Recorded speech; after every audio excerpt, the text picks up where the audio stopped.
With over 50 billion views, 37 million subscribers, and his own toy line, Ryan's World is undoubtedly one of the most successful channels on YouTube. YouTube production, we mainly handle it, and we produce over probably 20 videos each week.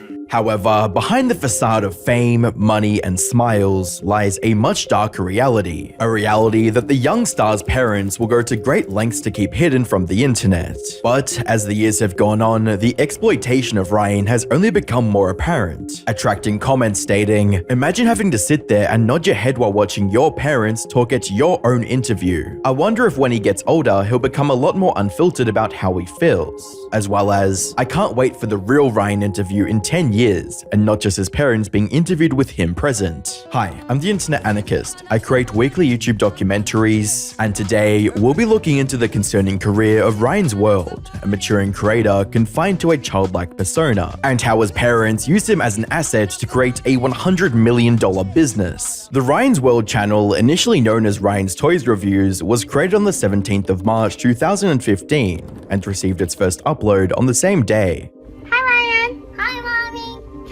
What you want today? What toy you want today? What is your pick of the week? A Lego choo-choo train. A Lego choo-choo train? Uh-huh. The first couple of uploads on the channel followed the basic formula of Ryan's mother taking him to the store to pick out a toy, and then filming his energetic reactions. From the outside looking in, Ryan was living every child's dream, and his mother seemed to enjoy the quality time they shared together, a wholesome interaction that any child or parent could enjoy watching. However, after 4 months of uploading once or twice a week, that dynamic would be shaken up, with the family being put on a journey that they could have never imagined. By the 1st of July 2015, Ryan and his family received their first taste of online virality, with a video titled, "Giant Lightning McQueen Egg Surprise 100 plus Disney Cars Toys." The upload gained several million views during the first month, and is currently at over 1 billion views. The implications of this were clear. There was a massive untapped audience that enjoyed watching Ryan play with toys. In an effort to recreate that success, Ryan's mother uploaded another 27 videos in July, and even began participating in the videos herself. I'm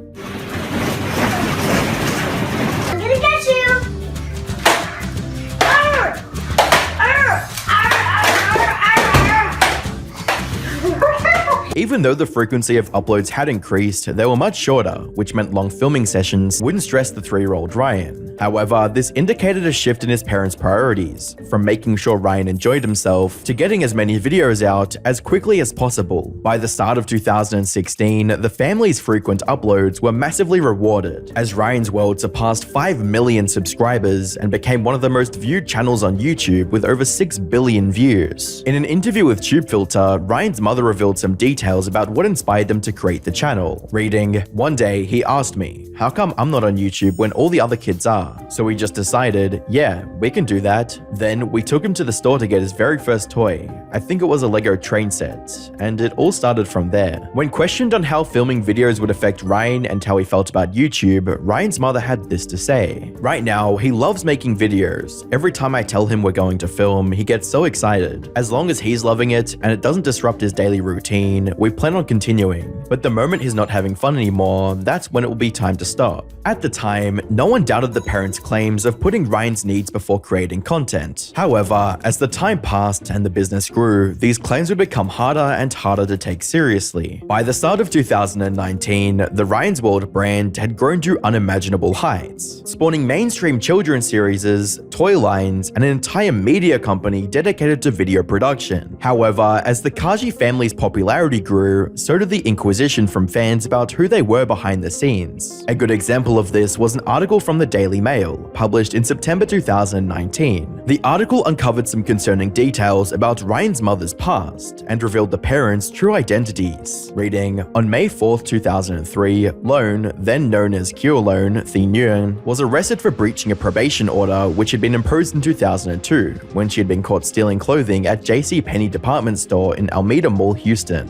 Even though her initial offense only resulted in 40 hours of community service, a $150 fine, and a mandatory attendance in an anti-shoplifting class, Ryan's mother outright ignored these penalties. As a result, she would later be sentenced to 2 months in Houston County Prison, but only served half her sentence. While you could make the argument that this happened a long time ago and had no bearing on who she is now, this information naturally brought up concerns about her character, especially now that she was using her 8-year-old son as the face of a channel that brought in millions of dollars per month. A few days after the article was published, Ryan's parents would take an interview with CBS to quell suspicions from fans and show how much of a happy family they really were. We try not to capture any moment that Ryan's in distress, any moment that we feel like he will not be proud of when he grows up. He's still a kid, so there's some point that we have, we lecture him for certain things. We don't want to showcase that. We always trying to figure out what we did right.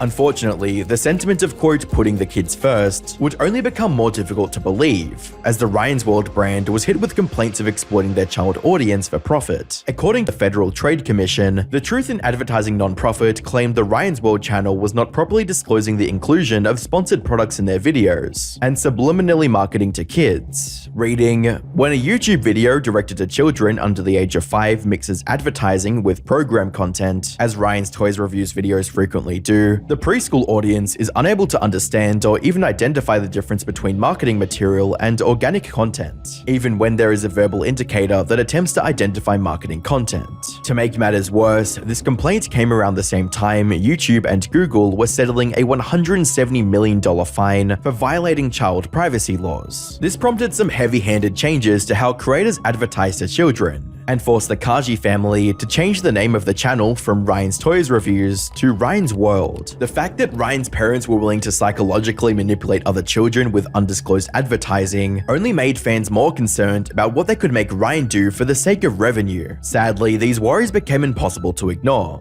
as Ryan drew closer to his teenage years. From 2020 to 2023, fans of the Ryan's World brand would increasingly bring up ethical concerns around Ryan's continued involvement in kids' content and criticize the general decline of the channel's quality, as well as the fact that the channel's overall objective had become pushing their cheap toys and children's products. With a Reddit post reading, their earliest videos were cool, where they focused on giving their son some great imaginary play opportunities, but now they're just shills for their own crappy toys. My kids don't know the difference, but I do, and I despise it. Fans would also point out how uncomfortable Ryan seemed in recent uploads, with comments reading, "It's not Ryan, it's his parents. I saw a video or two of his and he seems miserable doing it. No excitement in his voice at all. His wows were like a wow a person gives to a child even though it's not cool. He only wants the toys and to play with it by himself, without an effing camera shoved in his face. I feel sorry for the kid." As well as, they blatantly wanted to be famous and are exploiting their kids. They have a Ryan game too, which is impossible without spending money on it. Ryan will be like Macaulay Culkin when he gets older. As Ryan approached his 13th birthday, discord around his reluctance to film kids content and the need for him to retire would spread beyond his core fanbase and go mainstream, with several hundred videos on platforms like TikTok. 199,998, 999,999, 1 million. Morning workout complete. I'm ready for superhero school. Okay. While I head to school, check out this clip from Ryan's World, the movie, Titan Universe Adventure. $999,998, $999,999, 1 million. Excellent. All right, training done. Time to go to superhero school. All right, guys. Before we go to superhero school, let me show you a sneak peek from my new movie, Ryan's World. TikTok wasn't the only place fans showcased their distaste for what the Ryan's World brand had become, as they heavily disliked all of their recent videos. Some fans of Ryan's World would even go as far as signing petitions for his retirement. Reading, Ryan's adolescence is being governed by the corporate greed of his parents, who insist on preserving the current format of a channel that was more suitable for a younger child. Their interest lies not in Ryan's personal growth, but in continued financial gain that his juvenile content provides. It wasn't too long ago when Ryan's mother stated they would cease production if he wasn't comfortable with filming, but now that claim is hollow as they continue to profit off his brand despite his age. There it is, guys. The Ryan's World the Movie Titan Universe Adventure Mystery Eggs. Whoa! They look so cool. Each egg has a surprise inside, and you'll never know what you'll get. There's exclusive movie figures, awesome gears, and more. I'm gonna grab a few of these to open at home. Us too! Even her initial claims that Ryan was the one who came up with the channel now seems like an embellishment at best and outright misrepresentation at worst. An aspect of Ryan's situation that's often overlooked is how these videos could affect his personal life. Considering how unusual his situation is, it's possible Ryan would face significant bullying from his peers and might not even be able to make real friends. Not to mention the fact that Ryan had spent the majority of his formative years with a camera in his face and been forced to act in a manner that he might not have been comfortable with.